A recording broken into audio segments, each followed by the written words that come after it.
చిత్తూరు జిల్లా పుంగనూరులో ఉద్రిక్తత కొనసాగుతోంది. నిన్న ఉదయం నుంచి పెద్ద ఎత్తున టీడీపీ వైసీపీ శ్రేణుల మధ్య యుద్ధ వాతావరణం నెలకొంది.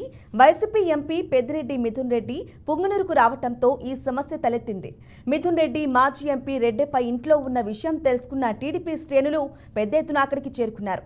అక్కడికి వైసీపీ శ్రేణులు కూడా చేరుకోవడంతో ఇరు వర్గాల మధ్య ఘర్షణ వాతావరణం చోటు చేసుకుంది. వందలాది మంది తెలుగుదేశం కార్యకర్తలు మిథున్ రెడ్డి ఉన్న ఇంటిపై రాళ్లదాడి చేశారు.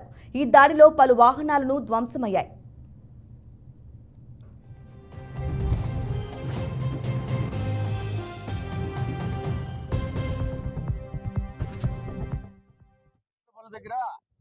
ఫ్యాన్కి ఓట్లు వేస్తే డబ్బులు ఇస్తామని చెప్పినారంట.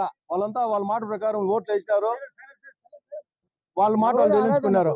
అందుకోసమని వాళ్ళు సామరస్యంగా డబ్బులు అడిగేదానికని ఇక్కడికి ఎంపీ గారి దగ్గరకు వస్తే వీళ్ళు ఆల్రెడీ మారణ ఆదాయాలు బాటిల్లో రాడ్లు ఈ కట్లు తుంటకట్లు ఇలాంటివంతా తెచ్చుకొని రాళ్ళు కానీ మూటలు తెచ్చుకొని ఎంపీ గారి ఇంట్లో పెట్టి మేము సామరస్యంగా రైతులతో వస్తా ఉన్నాం, ఏమింటే వాళ్ళకి నష్టపరిహారం కట్టిస్తామని చెప్పినారంట.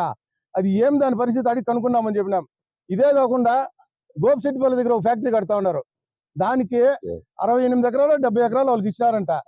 దాంట్లో బండిబాట్లు కానీ స్కెచ్ లో బండిబాటు ఉంది, 20 అడుగుల బండిబాటు ఉంది. ఆ బండిబాటు కూడా దున్నేసి ఈరోజు రైతులకి కనీసం టమాటా కాయలు ఎత్తుకోవాలంటే వాళ్ళు 10 కిలోమీటర్లు చుట్టేసుకొని రావాల. వాళ్ళంతా అడుగుతా ఉన్నారు మా పరిస్థితి ఏమీని. ఎంఆర్ఓ గారికి చెప్పినాం, అక్కడ కూడా దావా 20 అడుగుల వదలల్లా ఆల్రెడీ స్కెచ్ లో ఉండదు, స్కెచ్ లో ఉండే దారే వదలమంటా ఉన్నది.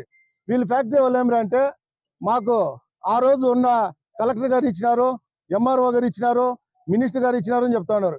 ఉమ్మడి ఆంధ్రప్రదేశ్ రాష్ట్రంలో ఒక ప్రశాంత వాతావరణంలో ఉన్న ఈ పుంగనూరు నియోజకవర్గము ఆ రోజు నుండి ఈ రోజు కూడా వీళ్ళ అరాచకాలతో వీళ్ళు దౌర్జన్యాలతో నిత్య మారణ కాండగా ప్రతిరోజు ప్రజలకు మనశ్శాంతి లేకుండా జీవించే పరిస్థితులు ఎదురైతే ఉన్నాయి.